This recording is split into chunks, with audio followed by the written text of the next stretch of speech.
آپ دیکھ رہے ہیں آئی اے کے نیوز۔ ڈی ایچ او پونچھ ڈاکٹر سردار منظور حسین نے نیشنل پروگرام برائے خاندانی منصوبہ بندی و بنیادی صحت آزاد جموں کشمیر کے زیر اہتمام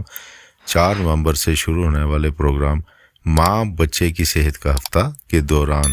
عوام سے محکمہ صحت کے عملہ کے ساتھ تعاون کی اپیل کی ہے۔ یہ ہفتہ بنایا جا رہا ہے، یہ کس سیزن کے اندر بنایا جا رہا ہے، اس سیزن کے اندر کون سی بیماری ہے جو بچوں کے اندر زیادہ کامن ہو جاتی ہے، اس میں جس طرح بچوں کے اندر نمونیا کی جو شرح جو آپ کو پتہ ہے سردیوں کے اندر بڑھ جاتی ہے یہ،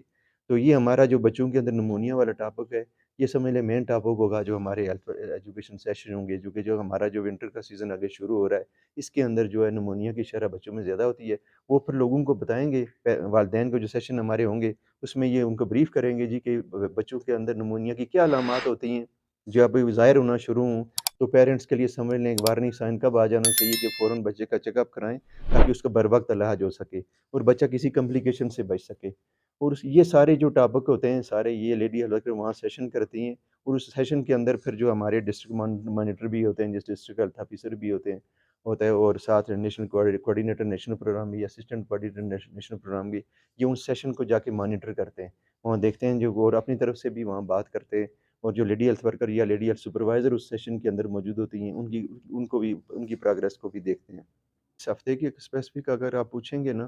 تو اس ہفتے کے دوران کوئی اگر اس طرح کا بچہ آ گیا جس کو کوئی پرابلم ہے تو ڈیفینیٹلی وہ ہیلتھ فیسلٹی پہ ریفر کریں گی۔ لیڈی ہیلتھ ورکر کا کوئی مینڈیٹ نہیں ہے کہ اس کو ٹریٹمنٹ دے، اس نے اس کے پک کرنا ہے، اس کے سائنس دیکھنے اور اس کو ہیلتھ سینٹر میں جو قریب ترین ہیلتھ سینٹر ہے وہاں ریفر کر دینا ہے، آگے میڈیکل افسر کا کام ہے اس کو ٹریٹمنٹ دینا۔ بیسیکلی اس ہفتے کا جو ہمارا مقصد ہوتا ہے وہ ہیلتھ ایجوکیشن کے ان کو لوگوں کو اویئرنیس دینا ہے کہ اس بیماری کی کیا علامات ہوں گی، اگر یہ علامات ہوں گی تو اپنے بچے کو فوراً بر وقت چیک کرانا تاکہ اس کی کوئی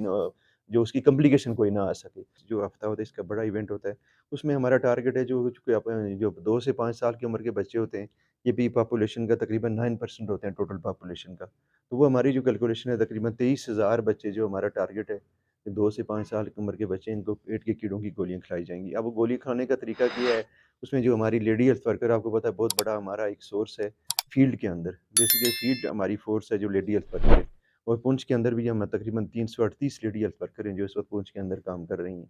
تو وہ اپنی فیلڈ کے اندر بھی جاتی ہیں، وہاں سیشن بھی کرتی ہیں، کیمپ لگاتی ہیں، وہاں بھی بچے آتے ہیں جو ان کو بھی پیٹ کے کیڑوں کی گولیاں کھلاتی ہیں، اور اسکولوں کے اندر بھی جاتی ہیں وہ، تو اس میں اسکولوں کے اندر بھی ظاہر ہے اگر کچھ بچے کوئی 2 سال کے تو بچے اسکولوں میں نہیں ہوتے، تو سمجھ لیں جو آخری یہ اس کی یہ لمٹ ہے اس ایج کی، اس کے کچھ بچے اسکولوں کے اندر بھی ہمیں مل جاتے ہیں، وہاں بھی پیٹ کے کیڑوں کی گولیاں ہم ان کو کھلاتے ہیں۔ جو ہماری جو پریگننٹ لیڈیز ہوتی ہیں، جو حاملہ خواتین ہیں، ان کو زچگی کے دوران 2 انجیکشن لگتے ہیں ٹی ٹی کے، جو ایک تشنج کے خلاف سمجھ لیں ایک حفاظتی انجیکشن ہوتا ہے، وہ 2 خوراکیں ان کو لگتی ہیں، تو وہ ہماری لیڈی ہیلتھ ورکر اپنی چونکہ لیڈی ہیلتھ ورکر کیا یہ ہوتا ہے کہ اس کا جو کیچمنٹ ایریا ہوتا ہے اس میں سارے گھر اس کے پاس رجسٹرڈ ہوتے ہیں، ہر گھر کا ڈیٹا اس کے پاس ہوتا ہے، کہ اس میں کتنے بچے ہیں، کتنی خواتین ہیں، کتنی خواتین کی ابھی شادی ہوئی ہے، کتنی خواتین کی ابھی زچگی کے مراحل میں آ گئی ہیں، ایسا پیدا ہوا ہے جس کی ویکسینیشن شروع ہونی ہے، جو ہماری روٹین کی ویکسینیشن ہے، حفاظتی ٹیکے جن کو ہم کہتے ہیں نا، وہ حفاظتی ٹیکے اگر اس کے شروع ہونے تو وہ اس کے دوران وہ لسٹیں ہماری لیڈی ہیلتھ ورکر بنا لیتی ہے اور ان کی جو ویکسینیشن شروع ہو جاتی ہے، ان کو اسپیسیفک ٹاپک دیے جاتے ہیں، ایک تو جنرل ٹاپک ہوتے ہیں ان کے، جس طرح ماں کے دودھ کی جو ہے نا افادیت ہے بچے کے لیے، نوزائیدہ بچے کے اندر جب بچہ پیدا ہوتا ہے اس میں کون سی خطرناک علامات ایسی ہوتی ہیں جو اس کے لیے جان لیوا ثابت ہو سکتی ہیں، اور اس میں ہمیں کیا کرنا چاہیے فوراً والدین کو، اس طرح کی جو ڈینجر سائن جن کو ہم کہتے ہیں نوزائیدہ بچوں میں۔ آپ دیکھ رہے ہیں آئی اے کے نیوز۔